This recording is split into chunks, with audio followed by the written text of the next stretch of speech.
Students, last લેક્ચરમાં આપણે મનુષ્યના રુધિર જૂથની વાત કરી હતી, જેમાં ABO રુધિર જૂથ વિશે સમજ્યા હતા અને RH જૂથની વાત કરી હતી.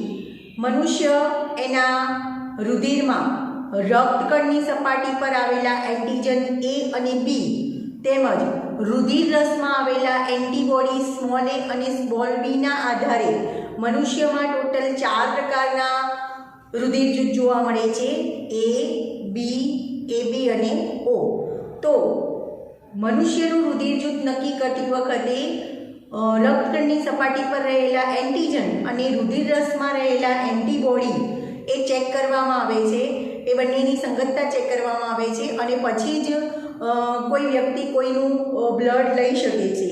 એ જ રીતે આપણે એમાં વાત કરી હતી કે કયા બ્લડ ગ્રુપ ધરાવતી વ્યક્તિમાં કયો એન્ટીજન હોય છે અને કયો એન્ટીબોડી હોય છે, એ આપણે ટેબલ જોયું હતું. એમાંથી ઘણા બધા MCQ પૂછી શકાય. એમાં આપણે વાત કરી હતી કે O છે એ એક પણ પ્રકારના એન્ટીજન ધરાવતું નથી એની રક્તકણની સપાટી પર, અને એના રુધિર રસમાં એન્ટીબોડી A અને B બંને હોય છે.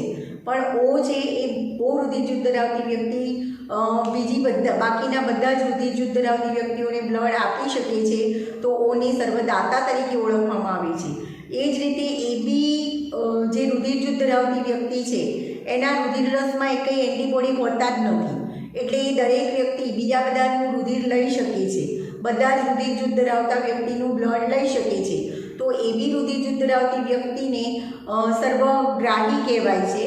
જ્યારે A રુધિર જૂથ ધરાવતી વ્યક્તિ ફક્ત A અને O વ્યક્તિનું બ્લડ લઈ શકે, B રુધિર જૂથ ધરાવતી વ્યક્તિ B અને O નું જ લઈ શકે, AB રુધિર જૂથ ધરાવતી વ્યક્તિ A, B, AB અને O ચારેયનું બ્લડ લઈ શકે, અને O રુધિર જૂથ ધરાવતી વ્યક્તિ ફક્ત ને ફક્ત O રુધિર જૂથ ધરાવતી વ્યક્તિનું જ બ્લડ લઈ શકે.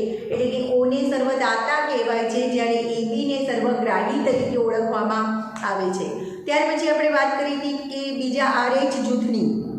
તો RH નામનું જે કારક છે એ એન્ટીજન કારક RH કારક છે એ રેસસ વાનરમાંથી સૌપ્રથમ શોધવામાં આવ્યું અને માનવમાં પણ આવું એન્ટીજન જોવા મળ્યું.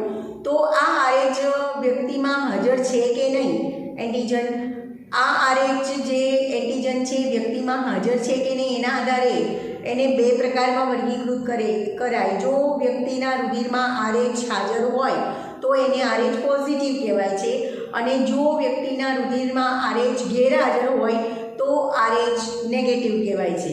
એટલે તમે બધાનું મોઢે સાંભળ્યું હશે કે પોઝિટિવ એ નેગેટિવ, એટલે એના આધારે આ રીતના 4 બ્લડ ગ્રુપ તો છે જ, પણ 4 બ્લડ ગ્રુપને પણ આવી રીતે વર્ગીકૃત કરેલા છે: positive, negative, B positive, B negative, O positive, O negative, AB positive, OB negative, AB positive, AB negative, આ રીતના વર્ગીકૃત કરેલા છે. સામાન્ય રીતે માનવ વસ્તીમાં 85% લોકો પોઝિટિવ હોય છે, RH પોઝિટિવ હોય છે, જ્યારે 15% લોકો RH નેગેટિવ હોય છે. ત્યાર પછી આપણે એક કિસ્સો પણ સમજાવ્યો હતો કે જો નેગેટિવ RH નેગેટિવ ધરાવતી સ્ત્રી હોય તો એને પ્રથમ ગર્ભ ધારણ કરતી વખતે જો પ્રથમ ગર્ભ RH પોઝિટિવ હોય તો કોઈ મુશ્કેલી સર્જાતી નથી, પણ એ જ RH નેગેટિવ સ્ત્રી જ્યારે બીજી વખત ગર્ભ ધારણ કરે અને બીજી વખતનો ગર્ભ RH પોઝિટિવ હોય તો એમાં મુશ્કેલી સર્જાય છે, એની અસંગતતા સર્જાય છે, અને જે RH પોઝિટિવ ગર્ભ છે એના રક્તકણ પ્રથમ જન્મ દરમિયાન અથવા તો પ્રથમ ગર્ભ વિકાસ દરમિયાન એના થોડા ઘણા જે RH પોઝિટિવ એન્ટીજન છે એ જરાયુ દ્વારા માતાના રુધિરમાં દાખલ થાય છે. એટલે માતાના રુધિરમાં એ એન્ટીજન પ્રત્યે એન્ટીબોડી ઉત્પન્ન થાય છે, અને ફરીથી આ જ માતા જ્યારે ફરીથી સેકન્ડ ટાઈમ ગર્ભવતી બને અને સેકન્ડ ટાઈમ પણ રહેલો ગર્ભ જો RH પોઝિટિવ હોય તો પછી પેલા સ્ત્રીના રુધિરમાં ઉત્પન્ન થયેલા RH પોઝિટિવ એન્ટીબોડી પેલા RH પોઝિટિવ ગર્ભના રક્તકણોનું વિઘટન કરી નાખે છે, નાશ કરી નાખે છે. પરિણામે વિકાસ પામતા ગર્ભને ગંભીર એનિમિયા, કમળો જેવી પરિસ્થિતિ સર્જાય છે, અને એના રક્તકણોનું વિઘટન અથવા તો નાશ થાય છે. તો એવી પરિસ્થિતિને એરિથ્રોબ્લાસ્ટોસિસ ગર્ભ તરીકે ઓળખવામાં આવે છે. હવે ત્યાર પછીના આપણે નવા ટોપિકની વાત કરીએ તો ત્યાર પછીનો ટોપિક છે રુધિર ગંઠાઈ જવાની પ્રક્રિયા. તો મોસ્ટ એમપી આ ક્વેશ્ચન પણ વારંવાર પૂછાય છે, રુધિર ગંઠાઈ જવાની પ્રક્રિયા સમજાવો. તમને ખ્યાલ છે કે તમારા શરીર પર કોઈ જગ્યાએ ઘા અથવા ઈજા થઈ હોય તો થોડા સમય સુધી એ ઘામાંથી અથવા ઈજામાંથી રક્ત એટલે કે રુધિર બહાર નીકળે છે, પણ થોડા સમય પછી એ રુધિર ગંઠાઈ જાય છે. તો આ રુધિર ગંઠાઈ જવાની પ્રક્રિયા કેવી રીતે થાય છે એના વિશે આપણે વાત કરીએ. તો પહેલો પોઈન્ટ તમને આપેલો છે, કોઈ પણ ઘા કે ઈજાની પ્રતિક્રિયા સ્વરૂપે આપણા શરીરના રુધિરમાં થ્રોમ્બોપ્લાસ્ટિનનું નિર્માણ થાય છે અને થ્રોમ્બોપ્લાસ્ટિનના નિર્માણ બાદ રુધિર ગંઠાઈ જાય છે. રુધિર ગંઠાઈ જાય પરિણામે શરીરમાંથી વધુ પડતો રક્તસ્રાવ બહાર થતો નથી. એટલે તમને એ તો ખ્યાલ છે કે કોઈ પણ જગ્યાએ શરીરમાં કોઈ પણ જગ્યાએ ઘા અથવા ઈજા થાય તો પહેલાંમાંથી રુધિર બહાર નીકળે છે, બરાબર, અને પછી થોડા સમય પછી એ રુધિર બહાર નીકળતું, રુધિર ગંઠાઈ જાય છે એટલે રુધિર બહાર નીકળતું અટકે છે. નહીં તો જો રુધિર ગંઠાય નહીં તો શરીરમાંથી વધુ પડતા રક્તનો અથવા તો રુધિરનો સ્ત્રાવ થઈ જાય છે. તો શું થાય? પહેલું પોઈન્ટ તમારે યાદ રાખવાનું છે કે કોઈ પણ જગ્યાએ ઘા કે ઈજા થાય શરીરમાં તો રુધિર ગંઠાઈ જવાની એના પ્રતિક્રિયા સ્વરૂપે આપણા રુધિરમાં થ્રોમ્બોપ્લાસ્ટિનનું નિર્માણ થાય છે. થ્રોમ્બોપ્લાસ્ટિનનું નિર્માણ થયા બાદ રુધિર ગંઠાઈ જાય છે અને રુધિર ગંઠાઈ જાય એટલે વધારાનું રુધિર શરીરમાંથી બહાર નીકળતું અટકે છે, રક્તસ્રાવ થતો અટકે છે, બરાબર, અથવા તો રક્તસ્રાવ પર નિયંત્રણ આવે છે. હવે આ પ્રક્રિયા કઈ રીતે થાય છે એની આપણે વાત કરીએ. તો પહેલો તમને નેક્સ્ટ પોઈન્ટ આપ્યો છે, રુધિરનો ગઠ્ઠો જે બને છે, રુધિર જે ગંઠાઈ જાય છે એ કઈ રીતે બને છે? તો રુધિરનો ગઠ્ઠો મુખ્યત્વે ફાઇબ્રિનના તંતુઓની જાળ છે અને તેમાં ફસાયેલા મૃત અને ઈજાગ્રસ્ત રુધિરના ઘટકોનું બનેલું હોય છે. જે ઘા પડે એ જગ્યાએ પછી થોડાક સમય પછી જે રુધિર ગંઠાઈ જાય છે એ જે રુધિરનો ગઠ્ઠો બને છે હકીકતમાં શું છે? તો રુધિરનો ગઠ્ઠો એ હકીકતમાં ફાઇબ્રિનના બનેલા તંતુઓની જાળ છે અને એ જાળામાં જે રુધિરના મૃત ઘટકો છે અથવા તેમાં ફસાયેલા મૃત અને ઈજાગ્રસ્ત રુધિરના ઘટકો છે એ ફસાઈ જાય છે અને એના પરિણામે રુધિર ગંઠાઈ જાય છે, બરાબર. એટલે કે એમ કહી શકાય કે રુધિરનું જે ગંઠાઈ ગયેલો ભાગ છે, રુધિરનો ગઠ્ઠો છે એ હકીકતમાં શું છે? તો રુધિરનો ગઠ્ઠો એ હકીકતમાં ફાઇબ્રિનના બનેલા તંતુઓની જાળ છે અને એ જાળામાં રુધિરના મૃત ઘટકો અથવા જે ઈજાગ્રસ્ત ઘટકો છે એમાં ફસાઈ જાય છે અને એના લીધે ગઠ્ઠો બને છે. હવે આ પ્રક્રિયા આગળ કઈ રીતે થાય છે? તો રુધિર રસમાં રહેલા નિષ્ક્રિય ફાઇબ્રિનોજન ઉત્સેચક થ્રોમ્બિનની મદદથી ફાઇબ્રિનમાં ફેરવાય છે. આ પ્રક્રિયામાં રુધિર ગંઠાઈ જવાની પ્રક્રિયામાં બધા જ ઘટકો ભાગ ભજવે છે. તો સૌ પહેલા શું થાય છે? રુધિર રસમાં નિષ્ક્રિય ફાઇબ્રિનોજન આવેલું હોય છે. નિષ્ક્રિય ફાઇબ્રિનોજન ઉત્સેચક થ્રોમ્બિનની મદદથી ફાઇબ્રિનમાં ફેરવાય છે અને એના કારણે આ પ્રક્રિયા રુધિર ગંઠાઈ જવાની પ્રક્રિયા થાય છે.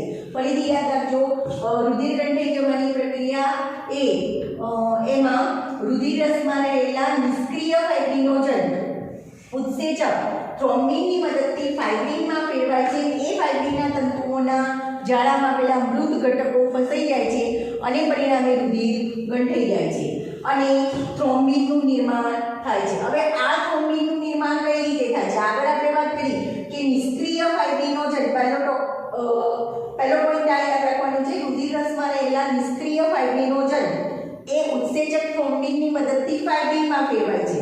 તો આ થ્રોમ્બિનનું નિર્માણ કેવી રીતે થાય છે?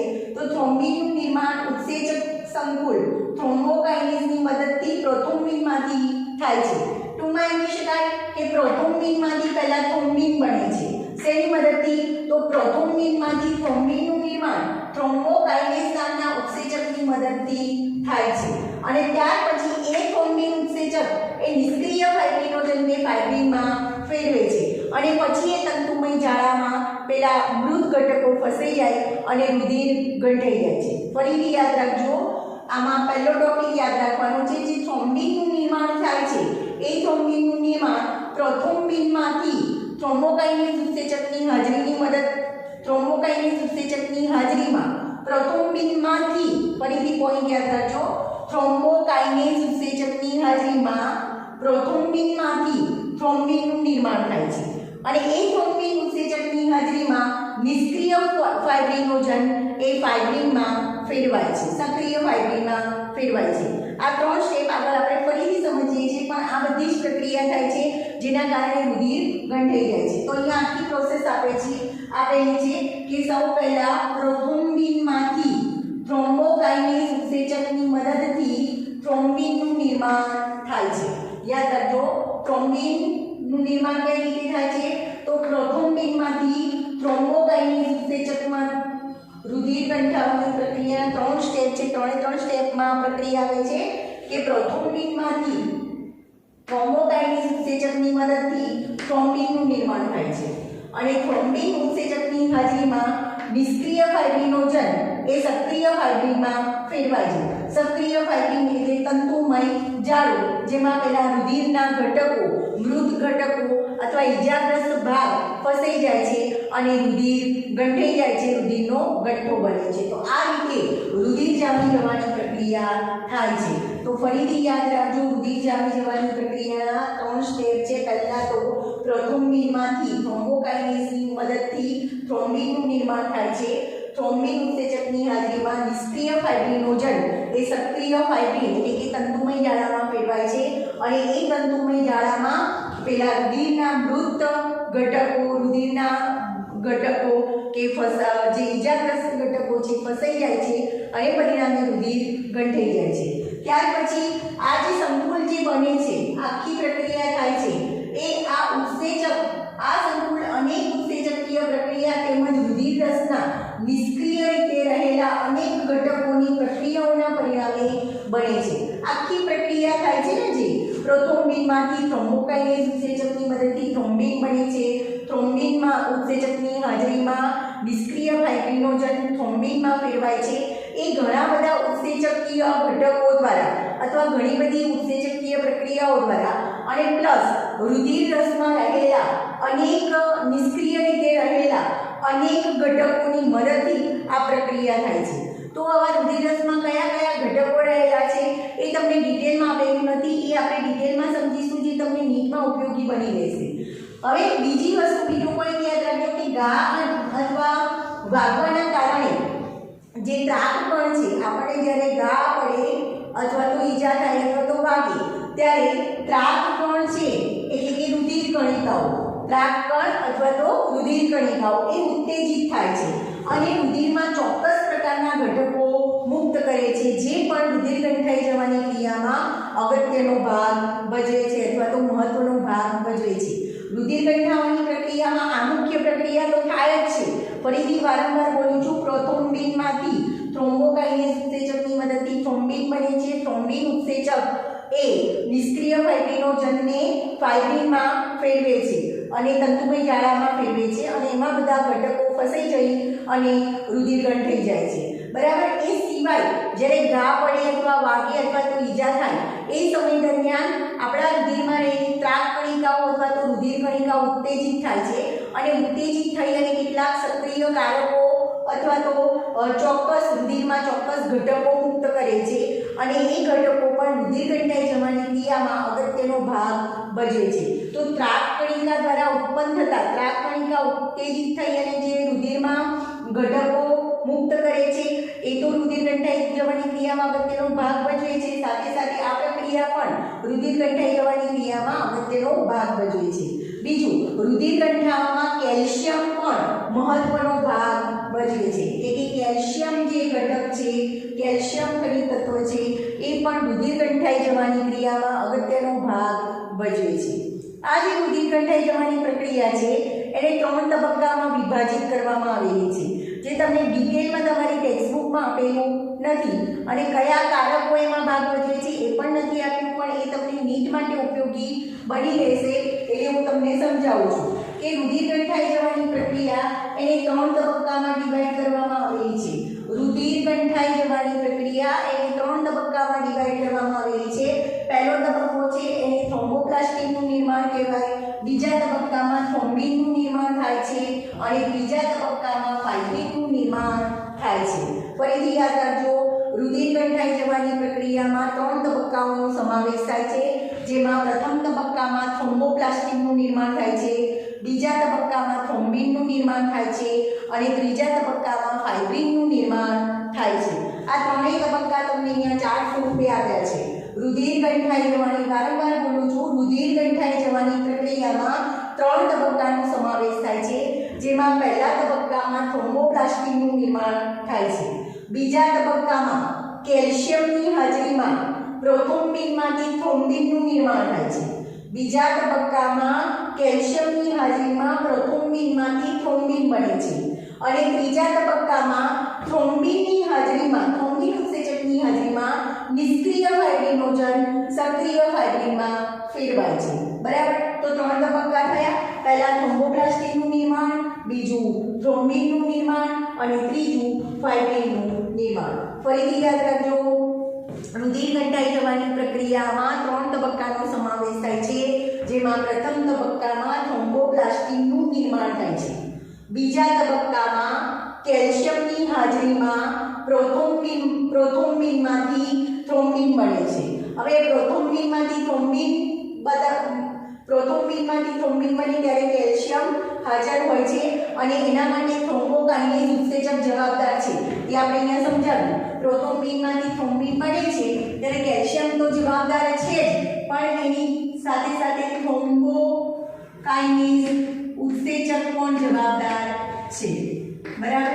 તો એમ કહી શકાય, પહેલા તબક્કામાં થ્રોમ્બોપ્લાસ્ટિનનું નિર્માણ થાય છે, બીજા તબક્કામાં પ્રોથ્રોમ્બિનમાંથી થ્રોમ્બોકાઇનેઝ ઉત્સેચકની મદદથી કેલ્શિયમની હાજરીમાં થ્રોમ્બિન બને છે અને ત્રીજા તબક્કામાં થ્રોમ્બિન ઉત્સેચકની હાજરીમાં નિષ્ક્રિય ફાઇબ્રિનોજન એ સક્રિય ફાઇબ્રિનમાં ફેરવાય છે.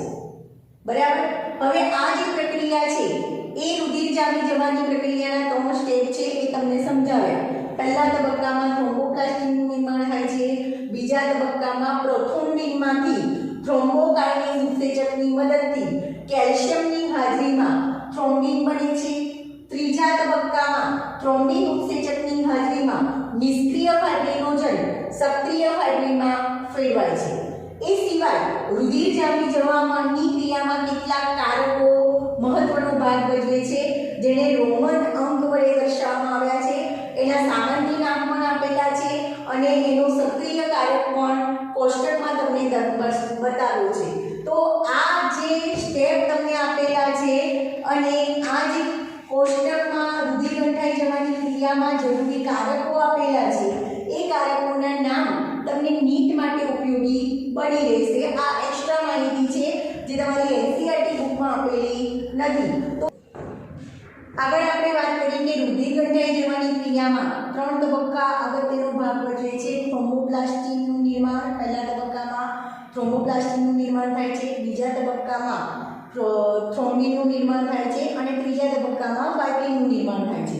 તો આ જે 3 તબક્કા છે એ સિવાય આ જે રુધિર જામી જવાની પ્રક્રિયા છે એ રુધિર જામી જવાની ક્રિયામાં કેટલાક કારકો અગત્યનો ભાગ ભજવે છે જે તમારી એનસીઈઆરટી બુકમાં આપેલા નથી. તો આ કારકો તમને નીટમાં ક્વેશ્ચનમાં એના નામ પૂછી શકાય. રુધિર જામી જવાની ક્રિયામાં અગત્યના કારકો અથવા રુધિર જામી જવાની ક્રિયામાં સામેલ કારકો કયા કયા છે? તો અહીંયા એને રોમન અંક વડે દર્શાવવામાં આવ્યા છે. એના સામાન્ય નામ આપેલા છે અને એના સક્રિય કારક આપેલા છે. એનું સક્રિય સ્વરૂપ કયું છે એ આપેલું છે, જે તમારી એનસીઈઆરટી બુકમાં છે નહીં, પણ આ તમે યાદ રાખી લેજો, જે તમને નીટમાં ઉપયોગી બની રહેશે. તો અહીંયા રુધિર જામી જવાની ક્રિયામાં સામેલ કારકો, એમાં 13 કારકોનો સમાવેશ થાય છે. એમાં પહેલું કારક છે એને ફાઇબ્રિનોજન તરીકે ઓળખવામાં આવે છે. બરાબર? ફાઇબ્રિનોજન સામાન્ય નામ છે, જ્યારે એનું સક્રિય સ્વરૂપ ફાઇબ્રિન છે અથવા સક્રિય કારક ફાઇબ્રિન છે. સેકન્ડ નંબરનું પ્રોથ્રોમ્બિન છે, એનું સક્રિય કારક થ્રોમ્બિન છે. થર્ડ નંબરનું થ્રોમ્બોપ્લાસ્ટિન પોતે સક્રિય છે. ચોથા નંબર પર કેલ્શિયમ આવશે. પાંચમા નંબર પર પ્રોએસેલેરિન અને એનું સક્રિય કારક એસેલેરિન આવે છે અને છઠ્ઠા નંબરનું કારક જ એસેલેરિન છે. બરાબર? ત્યાર પછી 7 નંબર પર પ્રોકન્વર્ટિન, 8 નંબર પર એન્ટી હિમોફિલિક ગ્લોબ્યુલિન, 8 નંબર પર નું કારક એન્ટી હિમોફિલિક ગ્લોબ્યુલિન. અહીંયા AHG નું પૂર્ણ નામ પણ પૂછાય છે. AHG નું પૂર્ણ નામ શું થશે? Anti haemophilic ગ્લોબ્યુલિન. નીટમાં ક્વેશ્ચન પૂછી શકાય. એન્ટી હિમોફિલિક ગ્લોબ્યુલિન એ 8 નંબરનું કારક છે, એનું સક્રિય કારક સક્રિય AHG છે. 9 નંબર પર ક્રિસમસ કારક આવશે, એનું સક્રિય કારક સક્રિય ક્રિસમસ કારક. ત્યાર પછી 10 નંબર પર સ્ટુઅર્ટ કારક સામાન્ય નામ, એનું સક્રિય સ્ટુઅર્ટ કારક. 11 નંબર પર પ્લાઝ્મા થ્રોમ્બોપ્લાસ્ટિન PTA નું ફૂલ ફોર્મ પણ પૂછાય છે, પ્લાઝ્મા થ્રોમ્બોપ્લાસ્ટિન, તો અહીંયા સક્રિય PTA આવશે. ત્યાર પછી હેડમેન કારક, તો અહીંયા આવશે સક્રિય હેડમેન કારક. અને 13 નંબર પર ફાઇબ્રિન સ્ટેબિલાઇઝિંગ કારક FSF. બરાબર, તો સક્રિય FSF અથવા સક્રિય કારક FSF. તો આ જે કારકોના નામ આપેલા છે, કારકો રુધિર જામી જમાની ક્રિયામાં અગત્યનો ભાગ ભજવે છે. તો યાદ રાખી લેજો, નીટમાં અગત્યનો ક્વેશ્ચન પૂછી શકાય. રુધિર જામી જમાની ક્રિયામાં જરૂરી ઘટકો કયા કયા છે? બરાબર, એમાં પૂછી શકાય કે રુધિર જામી જમાની ક્રિયામાં અગત્યનો ભાગ ભજવતા કારકો કયા કયા છે? તો નામ ઉપરથી અંક અને અંક ઉપરથી નામ પૂછી શકાય. જેમ કે 3rd નંબરનો અથવા 4th નંબરનો કારક કયો છે, 10 નંબરનો કારક કયો છે, રુધિર જામી જમાની ક્રિયામાં 10 નંબરનો કારક કયો છે, 8 નંબરનો કારક કયો છે, એ રીતના પૂછી શકાય. તો કારક અને એના નામ યાદ રાખજો. ફરીથી રુધિર જામી જવાની ક્રિયામાં જરૂરી કારકોમાં 1st નંબરનો કારક છે ફાઇબ્રિનોજન, 2nd નંબરનો પ્રોથ્રોમ્બિન. ફરીથી યાદ રાખજો, 1st નંબરનું કારક છે ફાઇબ્રિનોજન, એનું સક્રિય કારક સક્રિય ફાઇબ્રિન. 2nd નંબરનું પ્રોથ્રોમ્બિન, અહીંયા એનું સક્રિય કારક થ્રોમ્બિન. 3rd નંબરમાં થ્રોમ્બોપ્લાસ્ટિન, 4th નંબરમાં કેલ્શિયમ, 5 નંબરમાં પ્રોએસેલેરિન. પ્રોએસેલેરિનનું સક્રિય કારક એસેલેરિન છે. 6થા નંબર પર એસેલેરિનનો જ સમાવેશ થાય છે. 7મા નંબર પર પ્રોકન્વર્ટિંગ આવશે, એનું સક્રિય કન્વર્ટિંગ થશે. 8મા નંબર પર એન્ટી હિમોફિલિક ગ્લોબ્યુલિન AHG આવશે. AHG નું પૂર્ણ નામ પણ પૂછી શકાય. AHG નું સક્રિય કારક સક્રિય AHG થશે. 9મા નંબર પર ક્રિસમસ કારક સક્રિય ક્રિસમસ કારક. 10મા નંબર પર સ્ટુઅર્ટ કારક સક્રિય સ્ટુઅર્ટ કારક. 11મા નંબર પર પ્લાઝ્મા થ્રોમ્બોપ્લાસ્ટિન PTA, તો સક્રિય PTA. 12મા નંબર પર હેડમેન કારક સક્રિય હેડમેન કારક. 13મા નંબર પર ફાઇબ્રિન સ્ટેબિલાઇઝિંગ કારક FSF, અને એનું સક્રિય કારક FSF થશે. તો આ બધા જ ઘટકો એ રુધિર જામી જવાની ક્રિયામાં અગત્યનો ભાગ ભજવે છે. જ્યારે પણ કોઈ પણ વ્યક્તિને ઘા અથવા ઈજા થાય છે, તો એ ઈજામાંથી રક્ત એટલે કે રુધિર બહાર નીકળે છે. તો એ રુધિર થોડા સમય પછી એ ગંઠાઈ જાય છે. તો એ ગંઠાઈ જવાની પ્રક્રિયા વિશે આપણે સમજ્યા હતા કે રુધિર ગંઠાઈ જવાની પ્રક્રિયાના 3 તબક્કા છે, જેમાં પહેલા તબક્કામાં થ્રોમ્બોપ્લાસ્ટિનનું નિર્માણ થાય છે, બીજા તબક્કામાં પ્રોથ્રોમ્બિનમાંથી થ્રોમ્બિન એટલે કે થ્રોમ્બિનનું નિર્માણ થાય છે, અને ત્રીજા તબક્કામાં ફાઇબ્રિનના તંતુઓ બને છે. અને એ ફાઇબ્રિનના તંતુઓમાં પેલા મૃત ઘટકો, રુધિરના કોષો, મૃત પેશી એ બધું ફસાઈ જાય છે, અને એના કારણે રુધિર ગંઠાઈ જાય છે અને બ્લડ એટલે કે રુધિર બહાર નીકળતું અટકે છે. હવે આગળ ડિટેલમાં તમને NCERT બુકમાં આપેલી નથી કે આ પ્રક્રિયા કઈ રીતે થાય છે. એ થોડુંક 3 તબક્કા તો સમજાવી દીધા, પણ એમાં પાછી એ પ્રક્રિયા ડિટેલમાં કઈ રીતે થાય છે હું તમને સમજાવું. પહેલા તબક્કાની વાત કરી હતી આપણે, રુધિર ગંઠાઈ જવાનો પહેલો તબક્કો છે, એનું નામ છે એ પહેલા તબક્કામાં થ્રોમ્બોપ્લાસ્ટિનનું નિર્માણ કઈ રીતે થાય છે.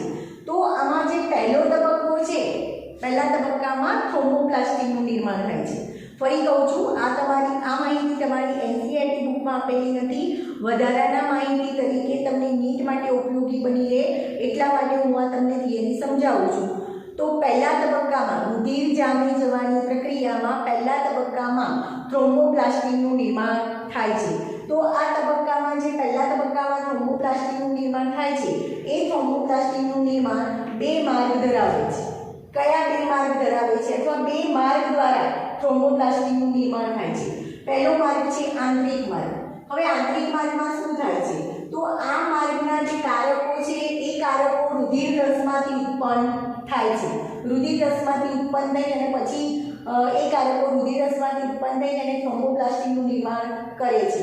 તો આંતરિક માર્ગ દ્વારા થ્રોમ્બોપ્લાસ્ટિનનું નિર્માણ કઈ રીતે થાય છે સમજીએ. તો સૌ પહેલા થ્રોમ્બોપ્લાસ્ટિનનું નિર્માણ થાય છે એ બે માર્ગ દ્વારા થાય છે. આંતરિક માર્ગ, આ કારકો રુધિરરસમાંથી ઉત્પન્ન થાય છે.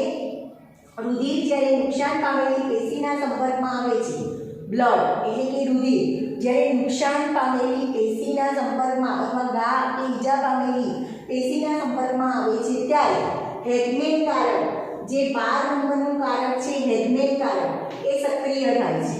અને એની સાથે સાથે 10 નંબરનું કારક, અહીંયા બધા જ કારકના મેં તમને નામ આપેલા છે.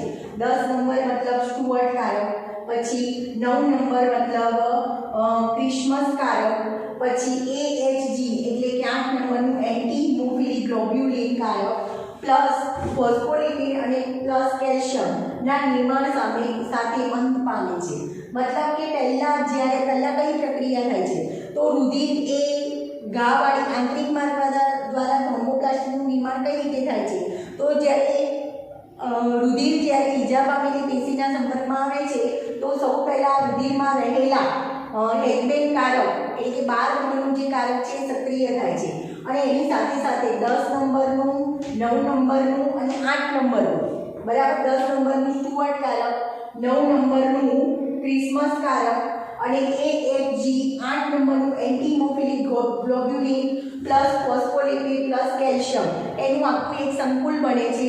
અને સંકુલના નિર્માણ સાથે સંકુલ બને એ પછી એ અંત પામે છે, બરાબર. એટલે કે આવું એક આખું સંકુલ બને છે, બરાબર. અથવા તો એમ કહી શકાય કે હેગમેન કારક સક્રિય થઈ અને આવું એક સંકુલ બનાવે છે કે જે સંકુલમાં 10 નંબરનું, 9 નંબરનું, 8 નંબરનું પ્લસ ફોસ્ફોલિપિડ પ્લસ કેલ્શિયમ એટલા ભેગા મળી અને એક સંકુલ બનાવે છે. ત્યાર પછી બીજો માર્ગ આપ્યો છે બાહ્ય માર્ગ. બાહ્ય માર્ગમાં કઈ પ્રક્રિયા થાય છે, તો કારકો રુધિરરસની ઈજાગ્રસ્ત પેશીમાંથી નિર્માણ પામે છે. બાહ્ય માર્ગના કારકો રુધિરરસની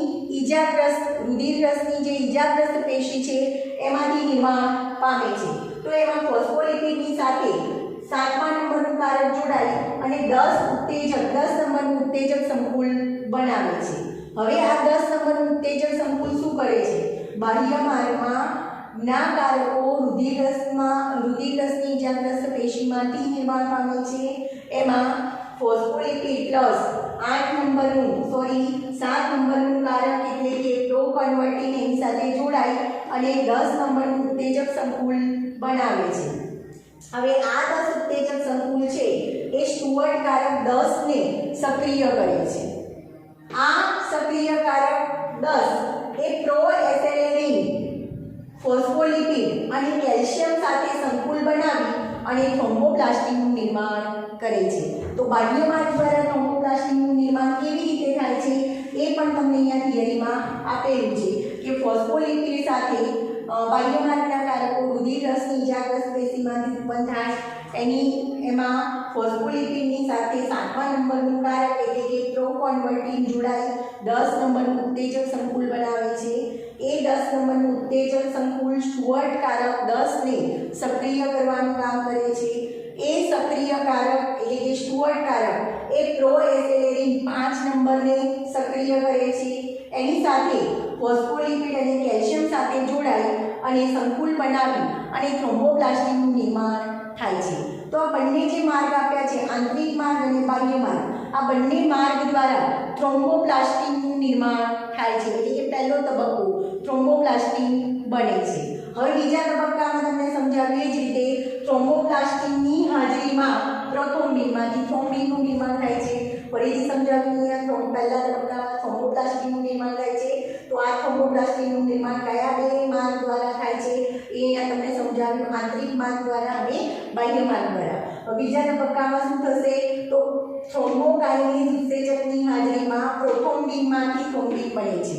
અથવા તબક્કા 2 માં પ્રોથ્રોમ્બિનમાંથી થ્રોમ્બોકાઇનેઝ ઉત્સેચકની હાજરીમાં પ્લસ કેલ્શિયમની હાજરીમાં થ્રોમ્બિનનું નિર્માણ થાય છે. અને ત્રીજા તબક્કામાં થ્રોમ્બિનની હાજરીમાં થ્રોમ્બિન ઉત્સેચકની હાજરીમાંથી નિષ્ક્રિય ફાઇબ્રિનોજન સક્રિય ફાઇબ્રિનમાં ફેરવાય છે. હવે બીજો તબક્કો અહીંયા તમને આપ્યો છે, થ્રોમ્બોપ્લાસ્ટિનની હાજરીમાં પ્રોથ્રોમ્બિનમાંથી થ્રોમ્બિનનું નિર્માણ થાય છે. અને ત્રીજા તબક્કામાં થ્રોમ્બિન એ ફાઇબ્રિનોજન સાથે સક્રિય પ્રક્રિયા કરી થ્રોમ્બિન ફાઇબ્રિનોજન ત્રીજા તબક્કામાં થ્રોમ્બિન એ નિષ્ક્રિય ફાઇબ્રિનોજન સાથે પ્રક્રિયા કરી અને એને દ્રાવ્ય ફાઇબ્રિનમાં ફેરવે છે અને દ્રાવ્ય બનાવે છે, પ્રક્રિયા કરી અને ફાઇબ્રિન બનાવે છે. પાછું કેલ્શિયમ અને FSF પણ બનાવે છે. FSF એટલે અહીંયા તમને આપેલું છે FSF નું નામ ફાઇબ્રિન સ્ટેબિલાઇઝિંગ કારક. કેલ્શિયમ અને FSF બનાવે છે જે દ્રાવ્ય ફાઇબ્રિનને પાછું સ્થાયી ફાઇબ્રિનમાં ફેરવે છે અને સ્થાયી ફાઇબ્રિનમાં પરિણામે રુધિર ગંઠાઈ જાય છે. તો રુધિર ગંઠાવાની પ્રક્રિયા કઈ રીતે થાય છે એના 3 સ્ટેપ આપેલા છે કે ત્રીજા સ્ટેપમાં થ્રોમ્બિન એ ફાઇબ્રિનોજન સાથે પ્રક્રિયા કરી અને ફાઇબ્રિન બનાવે છે. કેલ્શિયમ અને FSF બનાવે છે અને જે કેલ્શિયમ અને FSF એ દ્રાવ્ય ફાઇબ્રિનને સ્થાયી ફાઇબ્રિનમાં ફેરવે છે.